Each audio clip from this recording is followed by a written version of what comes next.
Olá, meus irmãos, a paz do Senhor, bem-vindo ao canal A Bíblia Responde Oficial, me chamo Jeremias Santos, bem-vindo à última aula da lição, aula de número 20, com o tema O Discípulo e a Volta de Cristo, o Discípulo e a Volta de Jesus. O texto bíblico está na primeira epístola do apóstolo Paulo, em 1 Tessalonicenses, capítulo de número 4, versículo de número 13 ao verso de número 18, e é preciso você meditar comigo nesse texto bíblico para nós aí falar da volta de Jesus nessa última aula da lição do discipulado. Leia comigo esse texto bíblico. Não quero, porém, irmãos, que sejais ignorantes acerca dos que já dormem, para que não vos entristeçais como os demais que não têm esperança. Porque se cremos que Jesus morreu e ressuscitou, assim também aos que em Jesus dormem, Deus não tornará a trazer com ele. Dizemos, pois, isto pela palavra do Senhor, que nós, os que ficarmos vivos para a vinda do Senhor, não precederemos os que dormem. Porque o mesmo Senhor descerá do céu, com alarido, com a voz do arcanjo e com a trombeta de Deus, e os que morreram em Cristo ressuscitarão primeiro.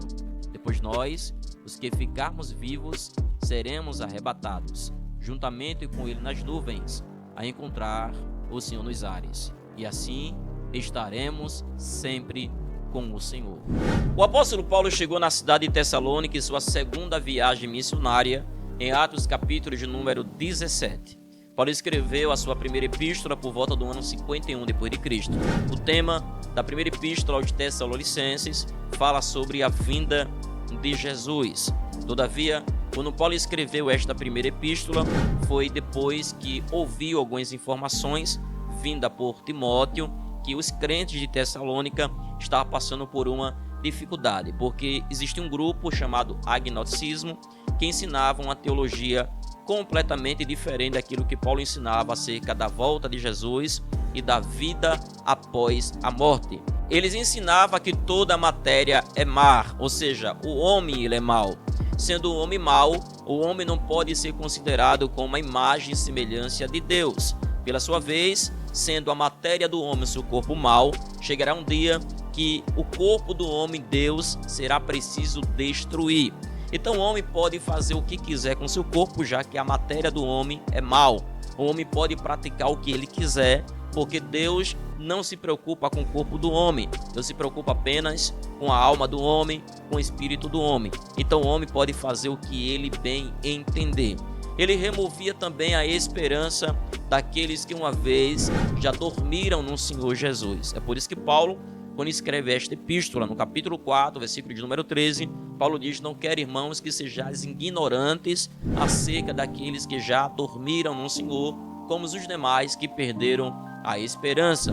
Porque se você crê que Jesus Cristo ele ressuscitou entre os mortos, Deus é poderoso também para trazer todos aqueles que dormiram ou que morreram no Senhor Jesus. É aí que Paulo começa a apresentar a doutrina do arrebatamento de uma forma contundente aos Tessalonicenses.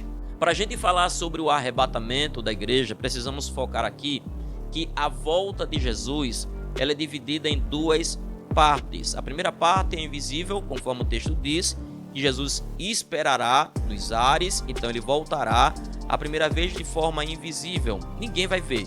Já a segunda vez, ele vai voltar com seu corpo de fato de glória, aonde todo olho o verá. Segundo registrou o profeta Zacarias, capítulo de número 14, e o livro do Apocalipse, capítulo de número 19. E aí, Jesus voltará na sua segunda vez, com a igreja glorificada, e plantará o seu reino sobre a terra, que é o período do milênio, ou seja, o reino de Cristo por 1000 anos sobre a terra. É verdade que a volta de Jesus ainda é um grande mistério. Nós não sabemos exatamente quando Jesus ele voltará. Não sabemos. Mas se a gente olhar o capítulo de número 24 do Evangelho de Mateus, do verso de número 2 ao verso de número 15, nós iremos encontrar sinais que antecedem a volta de Jesus. Ou seja, embora eu não sabendo qual é o dia certo que Jesus voltará, qual é a hora certa que ele há de voltar, ele deixou para nós um calendário natural, mostrando que quando isso acontecer, a proximidade da volta de Jesus diz que está perto. E esses sinais iniciou a partir do momento da queda do templo, quando ele profere uma profecia para seus discípulos, quando os discípulos, saindo do templo, mostram a Jesus a estrutura do templo. E Jesus diz: em verdade eu vos digo que não ficará aqui pedra sobre pedra que não seja derrubada. E de fato esta profecia se cumpriu por volta do ano 70 depois de Cristo, quando o general Tito, o filho de Vespasiano, entrou em Jerusalém e de fato destruiu o templo, cumprindo a profecia de Jesus que não ficará em pé pedra sobre pedra. Eu acredito que essa profecia foi a primeira profecia do relógio escatológico de Deus, mostrando que Jesus estava para voltar. Após isso, Jesus começa a dizer que os discípulos precisavam ficar em alerta, porque antes que ele voltasse, antes que chegasse a chegada do Filho do Homem e o fim de todas as coisas, era preciso sobrevir alguns sinais, como falsos profetas, falso Cristo, a frieza do amor, barulho de guerra em diversos lugares. Os pais iriam se levantar contra seus filhos, os filhos iriam se levantar contra seus pais. Então tudo isso era misto acontecer. Só que o capítulo 24 do Evangelho de Mateus, o verso de número 32 e o verso de número 33, Jesus ele diz uma parábola. Ele fala para os seus discípulos: aprendei uma parábola da figueira, porque quando seus ramos se tornam terros e começam a brotar as suas flores ou as suas folhas, sabei que o verão está próximo. Assim também, quando vocês verem todas essas coisas acontecerem, sabei que o Filho do Homem está às portas ou está próximo. O que esta parábola nos ensina? Que da mesma forma que a figueira começa a aparecer seus frutos próximo do verão, assim também os sinais mostram que Jesus está chegando, ele está voltando. E quando nós olhamos para os sinais que apresenta de fato a volta de Jesus, nós entendemos que não é preciso a gente olhar para a data e muito menos saber o horário, porque os sinais, ele nos diz que Jesus a qualquer momento vai chegar. Só que quando a gente olha para a visão também do arrebatamento, percebemos que a questão do arrebatamento é algo que será muito rápido, de forma que o termo arrebatamento significa rápidos, que quer dizer tomado à força ou tomado por velocidade.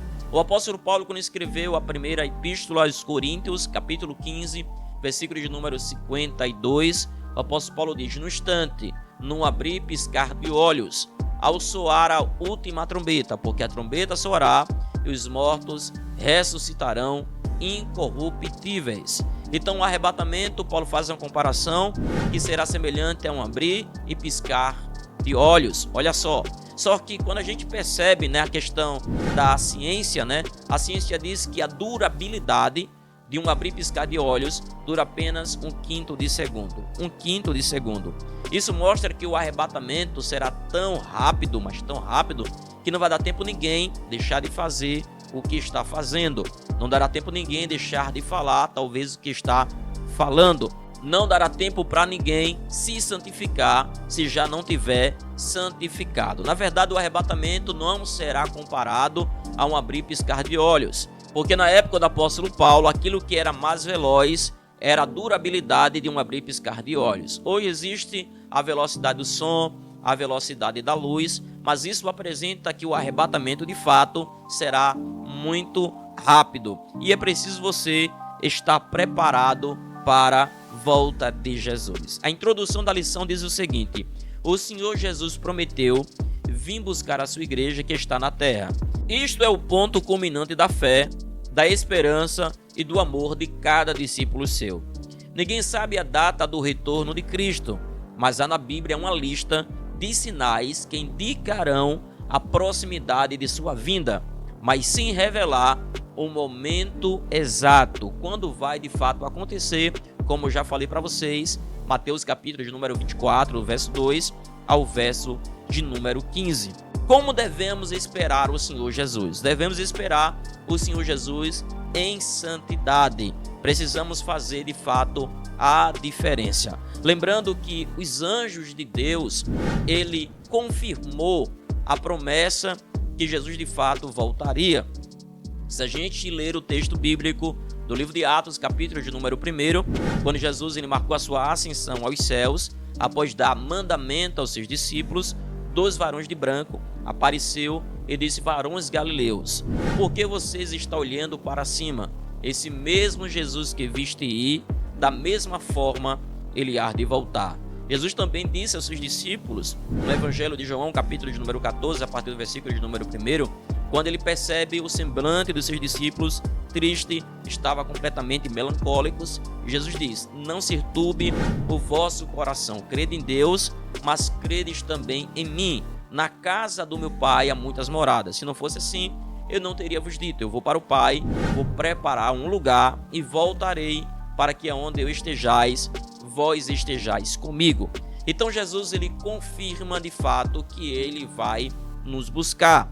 Então nós estamos aguardando a volta de Jesus, porque isso certamente irá acontecer, porque o apóstolo Paulo disse que esta é a palavra digna de toda a aceitação. O apóstolo Paulo ele fala que a volta de Jesus será comparada a um toque também de uma trombeta. E aqueles que escutam o toque de uma trombeta são aqueles que têm de fato sensibilidade auditiva. Lembrando que Paulo, quando escreveu isso aqui, ele era sabedor o que representava um toque de uma trombeta. A primeira vez que Deus ele fala com Israel, em Êxodo capítulo de número 19, o povo viu Deus falando com o toque de uma trombeta, um toque de uma buzina, de forma que Moisés intercede pelo povo, de forma que o povo chega para Moisés e de Moisés: fala conosco e nós te ouviremos, mas se Deus fala conosco, nós iremos perecer. Foi aí que Moisés escutava de fato a voz de Deus de uma forma clara e ele passava a mensagem para os filhos de Israel.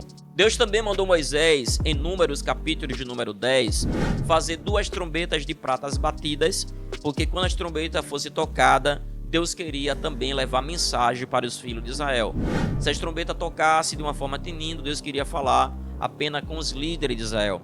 Se a trombeta tocasse sem tinir, Deus queria que o povo desarrumasse o seu acampamento, porque Deus queria levar o povo para outra terra. Então, toque de trombeta no Antigo Testamento, Deus queria falar com os líderes de Israel, ou queria que Israel desmontasse o seu acampamento, porque Deus queria levar o povo para outra terra. Mesmo assim será também no dia do arrebatamento da igreja. Quando a trombeta do Senhor soar, Deus irá juntar todos os seus santos, todos os seus servos, e vai se encontrar nos ares, e de lá iremos para mansões celestiais. Então nós precisamos estar esperando o nosso Senhor Jesus, vivendo uma vida de santidade, porque certamente o Senhor Jesus, ele voltará. A conclusão desta lição diz o seguinte: a promessa do retorno do Mestre Jesus, vir buscar seus discípulos, é verdadeira, pois sua promessa nunca falham. Nisto se afirma a esperança de cada discípulo do amado Mestre Jesus, pois não seria valioso esperar apenas ele nesta vida. Então nós estamos aguardando o Senhor Jesus, porque nós temos a esperança de viver com ele uma vida eterna nos céus. Que Deus em Cristo continue te abençoando. Se você gostou deste vídeo aí, compartilhe para seus amigos. Se não for inscrito no canal, se inscreva no canal. E se tiver alguma dúvida, deixa aí o seu comentário, que eu terei o maior prazer de poder lhe ajudar. Que Deus te abençoe, no nome de Jesus.